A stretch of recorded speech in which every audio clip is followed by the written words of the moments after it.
সন্দেশখালীর গর্জন, সন্দেশখালী সত্যি গর্জন করছে, তার কারণ দেওয়ালে পিঠ থেকে যাওয়া সন্দেশখালীর এছাড়া আর কিছু করার ছিল না সম্ভবত। সন্দেশখালীর মানুষ রাস্তায় নেমেছেন দীর্ঘদিনের অত্যাচারের পর, সেই অত্যাচারের বদলা নয়, বিচার চাইতে। সেই বিচারটুকু দেওয়ার জন্য যে অভিযোগপত্র লিখতে হয় তাতেই পুলিশের প্রবল আপত্তি। তার কারণ এ রাজ্যের পুলিশ জানে কার বিরুদ্ধে অভিযোগ নিতে হয় আর কার বিরুদ্ধে নিতে নেই। কিন্তু সন্দেশখালীকে আজকে যে চেহারায় আমরা দেখতে পাচ্ছি তার পরিপ্রেক্ষিতেই প্রশ্ন, তৃণমূলের শেষের শুরু কি হয়ে গেল? সন্দেশখালীর মানুষ যে প্রবল প্রতিরোধ করে পুলিশকে বাধ্য করলেন সেই শাহজাহান আর তার সঙ্গী সাথীদের বিরুদ্ধে অভিযোগ নিতে, যারা বাড়িতে ইডি এলে পর্যন্ত রোহিঙ্গা জড়ো করে হামলা করতে এবং সেই হামলার সপক্ষে নিজের দলের, সরকারের, এমনকি রাজ্যের মুখ্যমন্ত্রীর সমর্থন পর্যন্ত জোগাড় করে নেয় একটা চুটকিতে। শেহানু শাহজাহানের বিরুদ্ধে শেষমেশ অভিযোগপত্র জমা নিতে বাধ্য করলেন পুলিশকে। এরপরও পুলিশ নড়বে না, হয়তো হলফ করে বলে দেওয়া যায়, কিন্তু এই জয়টুকুই বা কম কিসে? তার আগে যে চেহারা তারা দেখালেন পুলিশকে, থানাকে, সন্দেশখালীকে, রাজ্যের মানুষকে আর রাজ্যের মুখ্যমন্ত্রী। বিধানসভার বাজেট অধিবেশনে ধৈর্যচ্যুত হয়ে যে মুখ্যমন্ত্রী ভুলেই গেলেন ট্রেজারি না বিরোধী, আসলে কোন বেঞ্চে বসে আছেন। সন্দেশখালী সেই মানুষ আসলে কি বার্তা দিচ্ছে? ঢেউ উঠছে, কারা টুটছে, তৃণমূল দূরে হটছে। আসবো আজকের বিতর্ক, তার আগে আজকের বিশেষ প্রতিবেদন। পশ্চিমবাংলায় কোনো আইন কানুন নেই, কোনো আইন কানুন নেই পশ্চিমবাংলায়। ওই পশ্চিমবাংলা আইন কানুন থাকলে আমরা আন্দোলনে বেরোতাম না। ক্ষোভের বারুদ জমছিল দীর্ঘদিন ধরে, এবার দেওয়ালে ঠেকেছে পিঠ। বিস্ফোরণ তো হওয়ারই ছিল। যেভাবে পুলিশ প্রশাসন তৃণমূলের গুন্ডা লুটেরাদের কাছে বিক্রি হয়ে গেছে, সন্দেশখালীকে ঘুরে দাঁড়াতেই হতো।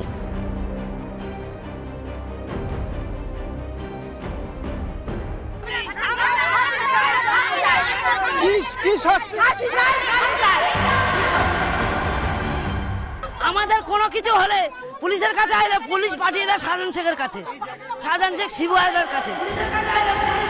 এলাকা দখলের চমৎকার বন্দোবস্ত, হুমকি, পেশির জোর, পুলিশি মদত, আর একটা প্রজন্মকে নেশায় বুঁদ করে দেওয়া। ছোট ছোট বাচ্চা যারা এখনো মুখে দুধের গ্যাস কাটেনি, 14-15 বছর বয়স ছেলেদেরকে নিয়ে এসে বাইকে চড়াচ্ছে, মদের বোতল তুলে দিচ্ছে। জমি জমা, ভেড়ি, ইট ভাটা, একচ্ছত্র আধিপত্য শাহজাহান, শিবু, উত্তমদের। এমনকি সরকারি জমিও। ধুরি, জমি তো এখন পুকুর। সমান্তরাল প্রশাসনকে কিছু বলারও বুঝি সাহস পায় না প্রশাসন, নাকি ইচ্ছে করেই জিইয়ে রাখে গুন্ডা লেঠেলদের। ভোট ডাকাতি করতে হবে তো। আমরা ভোটটুকু দিতে পারি না, আমাদেরকে বাইরে রেখে পুলিশ প্রোটেকশন দিয়ে আমাদের রাখা হয়, রেখে ওনারা ভোটটা দিয়ে নেন। আর পুলিশ দায় সারা মামলা আর গ্রেপ্তারিতে ফুরিয়ে গেছে। তবে পুলিশ প্রবল আন্দোলনকারীদের বিরুদ্ধে, মাথায় হেলমেট, হাতে ঢাল, লাঠি নিয়ে মুখোমুখি মানুষের বিরুদ্ধে দাঁড়িয়ে। আন্দোলনকারীরা তারা ধাক্কা দিয়ে ভেতরে থানার দিকে আসার চেষ্টা চালাচ্ছেন, পুলিশ আটকানোর চেষ্টা করছে, কিন্তু কোনোভাবেই আন্দোলনকারীরা থামতে চাইছেন না। এই শিবু হাজরা এবং উত্তম সর্দার, এই দুজনকে অবিলম্বে গ্রেপ্তার করতে হবে। পুলিশ যেটা জানাচ্ছে যে এই দুজনের নাম কোনো অভিযোগপত্রে নেই।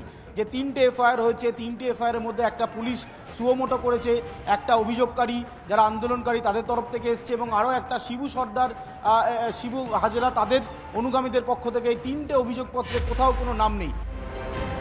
কথায় বলে সাপের মতো প্রাণীও লেজে পা পড়লে ছোবল মারে। আর এত মানুষ তো দীর্ঘদিন ধরে কার্যত সাঁড়াশি আক্রমণে বিধ্বস্ত। পুলিশ আর সরকারি সাহায্যে ফুলিয়ে ফাঁপিয়ে তোলা তৃণমূলের বাঘগুলো হঠাৎ বেড়াল হয়ে যাচ্ছে। ইঁদুরের মতো পালিয়ে বেড়াচ্ছে শাহজাহান, পুলিশের কোলে মুখ লুকাচ্ছে উত্তম শিবুরা।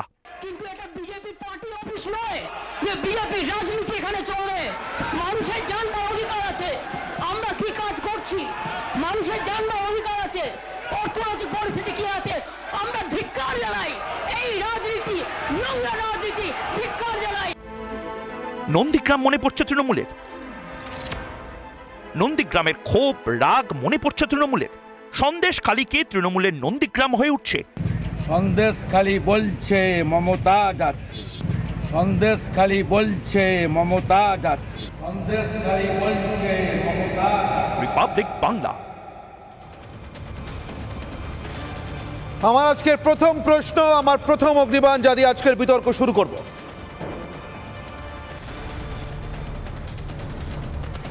ভয় ভাঙছে, কারা টুটছে, তৃণমূল দূরে হটছে। বলছিলাম আপনাদেরকে, ফুলিয়ে ফাঁপিয়ে তোলা বাঘগুলো হঠাৎ চুপসে হাওয়া বের হয়ে একেবারে নিজের সাইজে চলে আসছে। এই শাহজাহানের মতো বাঘ, অনুব্রতর মতো বাঘ, কোন বাঘ তিহারের জেলে মাটিতে গড়াগড়ি দিতে দিতে কাঁদছে, কোন বাঘ আবার মুখ লুকিয়ে পালাচ্ছে, এমনকি তার সঙ্গী সাথীগুলো পর্যন্ত থানার ভিতরে ইঁদুরের মতো গর্তে ঢুকে কুঁকড়ে আছে, পাছে বাইরে বেরোলে জনতা ঘিরে ধরে, জনতা জবাব চাইছে যাদের কাছে। তারা কি বুঝছেন দিন এগিয়ে এসছে? অনেকটা নন্দীগ্রামের মতো। আমখালির গর্জন, সন্দেশখালী সত্যি গর্জন করছে, তার কারণ দেওয়ালে পিঠ ঠেকে যাওয়া সন্দেশখালীর এছাড়া আর কিছু করার ছিল না সম্ভবত। সন্দেশখালীর মানুষ রাস্তায় নেমেছেন দীর্ঘদিনের অত্যাচারের পর, সেই অত্যাচারের বদলা নয়, বিচার চাইতে। সেই বিচারটুকু দেওয়ার জন্য যে অভিযোগপত্র লিখতে হয় তাতেই পুলিশের প্রবল আপত্তি। তার কারণ এ রাজ্যের পুলিশ জানে কার বিরুদ্ধে অভিযোগ নিতে হয় আর কার বিরুদ্ধে নিতে নেই। কিন্তু সন্দেশখালীকে আজকে যে চেহারায় আমরা দেখতে পাচ্ছি তার পরিপ্রেক্ষিতেই প্রশ্ন, তৃণমূলের শেষের শুরু কি হয়ে গেল? সন্দেশখালীর মানুষ যে প্রবল প্রতিরোধ করে পুলিশকে বাধ্য করলেন সেই শাহজাহান আর তার সঙ্গী সাথীদের বিরুদ্ধে অভিযোগ নিতে, যারা বাড়িতে ইডি এলে পর্যন্ত রোহিঙ্গা জড়ো করে হামলা করতে এবং সেই হামলার সপক্ষে নিজের দলের, সরকারের, এমনকি রাজ্যের মুখ্যমন্ত্রীর সমর্থন পর্যন্ত জোগাড় করে নেয় একটা চুটকিতে। শেহানু শাহজাহানের বিরুদ্ধে শেষমেশ অভিযোগপত্র জমা নিতে বাধ্য করলেন পুলিশকে। এরপরও পুলিশ নড়বে না, হয়তো হলফ করে বলে দেওয়া যায়, কিন্তু এই জয়টুকুই বা কম কিসে? তার আগে যে চেহারা তারা দেখালেন পুলিশকে, থানাকে, সন্দেশখালীকে, রাজ্যের মানুষকে আর রাজ্যের মুখ্যমন্ত্রী। বিধানসভার বাজেট অধিবেশনে ধৈর্যচ্যুত হয়ে যে মুখ্যমন্ত্রী ভুলেই গেলেন ট্রেজারি না বিরোধী, আসলে কোন বেঞ্চে বসে আছেন। সন্দেশখালী সেই মানুষ আসলে কি বার্তা দিচ্ছে?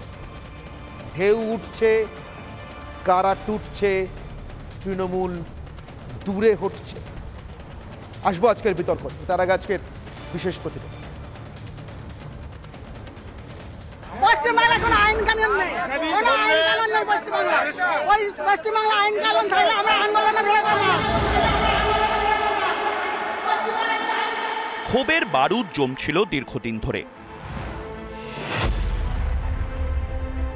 এবার দেওয়ালে ঠেকেছে পিঠ। বিস্ফোরণ তো হওয়ারই ছিল। যেভাবে পুলিশ প্রশাসন তৃণমূলের গুন্ডা লুটেরাদের কাছে বিক্রি হয়ে গেছে, সন্দেশখালীকে ঘুরে দাঁড়াতেই হতো।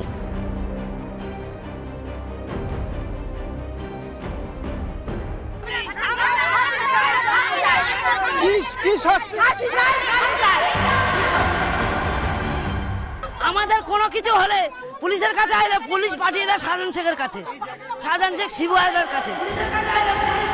এলাকা দখলের চমৎকার বন্দোবস্ত, হুমকি, পেশির জোর, পুলিশি মদত, আর একটা প্রজন্মকে নেশায় বুঁদ করে দেওয়া। ছোট ছোট বাচ্চা যারা এখনো মুখে দুধের গ্যাস কাটেনি, 14-15 বছর বয়স ছেলেদেরকে নিয়ে এসে বাইকে চড়াচ্ছে, মদের বোতল তুলে দিচ্ছে।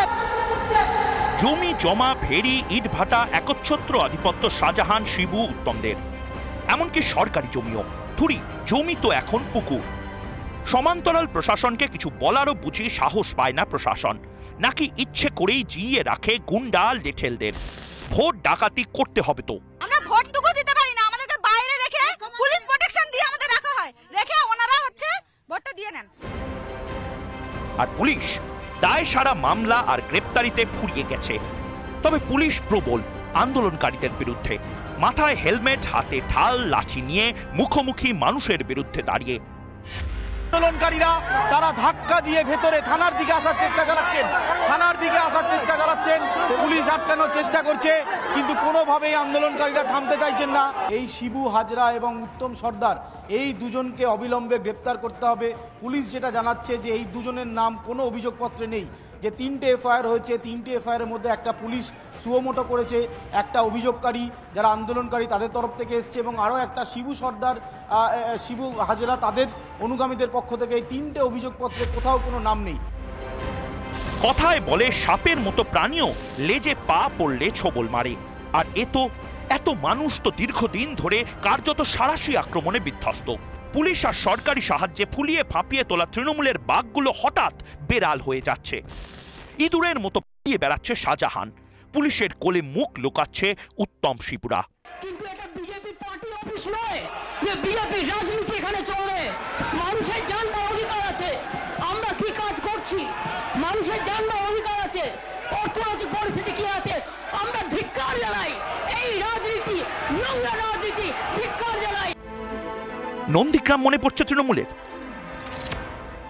নন্দীগ্রামের ক্ষোভ রাগ মনে পড়ছে তৃণমূলের। সন্দেশখালীকে তৃণমূলের নন্দীগ্রাম হয়ে উঠছে। সন্দেশখালী বলছে মমতা যাচ্ছে, সন্দেশখালী বলছে মমতা যাচ্ছে, সন্দেশখালী বলছে মমতা।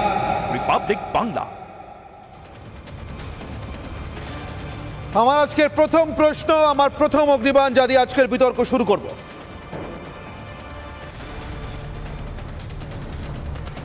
ভয় ভাঙছে, কারা টুটছে, তৃণমূল দূরে হটছে। বলছিলাম আপনাদেরকে, ফুলিয়ে ফাঁপিয়ে তোলা বাঘগুলো হঠাৎ চুপসে হাওয়া বের হয়ে একেবারে নিজের সাইজে চলে আসছে। এই শাহজাহানের মতো বাঘ, অনুব্রতর মতো বাঘ, কোন বাঘ তিহারের জেলে মাটিতে গড়াগড়ি দিতে দিতে কাঁদছে, কোন বাঘ আবার মুখ লুকিয়ে পালাচ্ছে, এমনকি তার সঙ্গী সাথীগুলো পর্যন্ত থানার ভিতরে ইঁদুরের মতো গর্তে ঢুকে কুঁকড়ে আছে, পাছে বাইরে বেরোলে জনতা ঘিরে ধরে, জনতা জবাব চাইছে যাদের কাছে। তারা কি বুঝছেন দিন এগিয়ে এসছে, অনেকটা নন্দীগ্রামের মতো।